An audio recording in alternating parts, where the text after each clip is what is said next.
Well, I have been in ophthalmological treatment since I was 2 years old because I suffer from a nystagmus, which led to a severe visual impairment.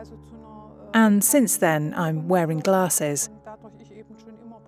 2004, after the birth of my son, I was also diagnosed with insulin-dependent diabetes, very severe diabetes, which over the years also led to changes on my retina.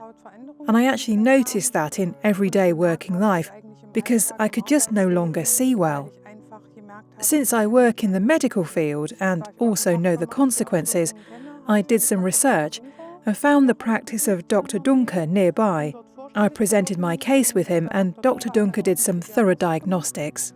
I met Mrs. Steinbach at the beginning of 2018. She presented herself in my practice because she had noticed a worsening of her eyesight. She has a nystagmus of her eyes and a foveal hyperplasia on her retina. Therefore, we assumed an ocular albinism. She also described that she is very sensitive to light. And since she is a diabetic patient and her fundus showed signs of bleeding, we performed a fluorescein angiography.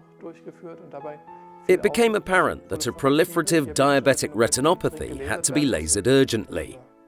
We tried to start lasering, but it turned out to be a very difficult experience for Mrs. Steinbach.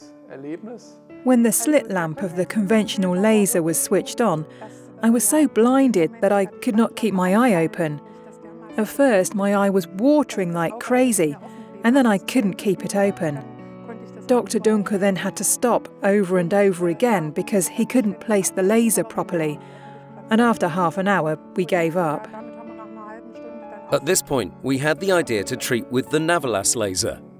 The advantage with Navilas is that it uses infrared light to illuminate the retina, which is more comfortable for the patient.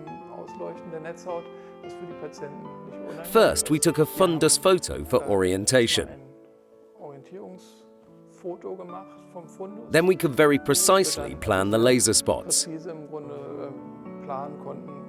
Thereafter, the laser was applied very quickly. So this is a very elegant and quick process. For me, it was nothing exceptional. Actually, it was no different to a normal eye examination. In principle, the therapy has the effect that no new vessels are developing on the retina, so that my eyesight is stable. This is now checked annually. And when I am in such close control, we can intervene immediately before many new vessels have formed. That is the key point when you have diabetes, that the changes on the retina can also lead to blindness, and this is something I would like to avoid. You have to do something at an early stage. You have to be checked regularly. This may be time-consuming because you have to consult several specialists, but I think it's worth it for a good quality of life.